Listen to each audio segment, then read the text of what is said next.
अवैध कत्तलखान्याविरोधात कठोर कारवाई करावी, सकल हिंदू समाजाचे जिल्हाधिकारी यांना निवेदन। कोपरगाव शहर व परिसरात वाढत्या गोवंश हत्यांमुळे संतापाचे वातावरण निर्माण झाले असून सकल हिंदू समाजाच्या वतीने जिल्हाधिकारी यांना निवेदन देत कठोर कारवाईची मागणी करण्यात आली आहे। अवैध कत्तलखान्यात दररोज गोवंशाची कत्तल होत असून त्याचे रक्त दक्षिण गोदावरी नदीपात्रात सोडले जात असल्याने नदीच्या पवित्रतेला धक्का बसत असल्याचा गंभीर आरोप करण्यात आला आहे।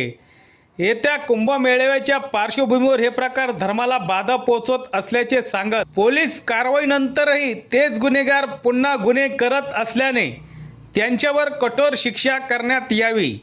त्याचबरोबर येत्या 8 दिवसात अवैध कत्तलखाने बंद न झाल्यास जशास तसे उत्तर देऊन तीव्र स्वरूपाचा इशारा हिंदू समाजाच्या वतीने देण्यात आला आहे। सत्य एक्सप्रेस न्यूजसाठी रवींद्र जगताप, कोपरगाव।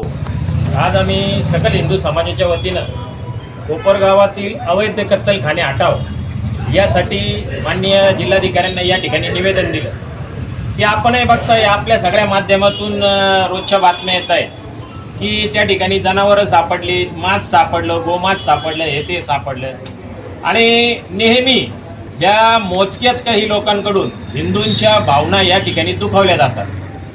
मी आपल्या माध्यमातून ह्या लोकांनाही सांगू इच्छितो आणि संपूर्ण हिंदू समाजाला या आपल्या माध्यमातून सांगू इच्छितो की सर्वात पवित्र असा कुंभमेळा नाशिकला चालू होतोय आणि आमचे जगभरातले साधू संत त्या ठिकाणी कुंभमेळ्याला येतात आणि त्याचबरोबर असंख्य मठाचे मठाधिपती सुद्धा कोपरगावच्या पवित्र गंगेमध्ये स्नानाला या ठिकाणी येतात, कुंतंब्यालाही जातात।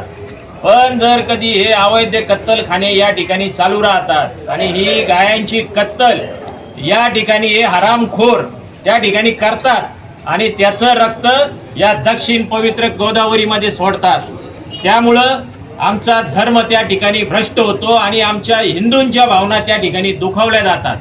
म्हणून आज आम्ही माननीय जिल्हाधिकारी साहेबांना या ठिकाणी निवेदन दिले आणि त्याच्या प्रती आम्ही मुख्यमंत्री, उपमुख्यमंत्री, SP अहिल्यानगर जिल्ह्याचे संबंधित नगरपालिका, दोन्ही पोलीस स्टेशन यांना सुद्धा आम्ही याद्वारे आज निवेदन देतोय की हे जर येत्या 8 दिवसात थांबलं नाही तर मग हिंदू समाज याला जशाच तसं उत्तर देईल याची संबंधितांनी नोंद घ्यावी आणि त्याच्यात जर काही झालं तर त्याला सर्वस्वी प्रशासन जबाबदार राहील।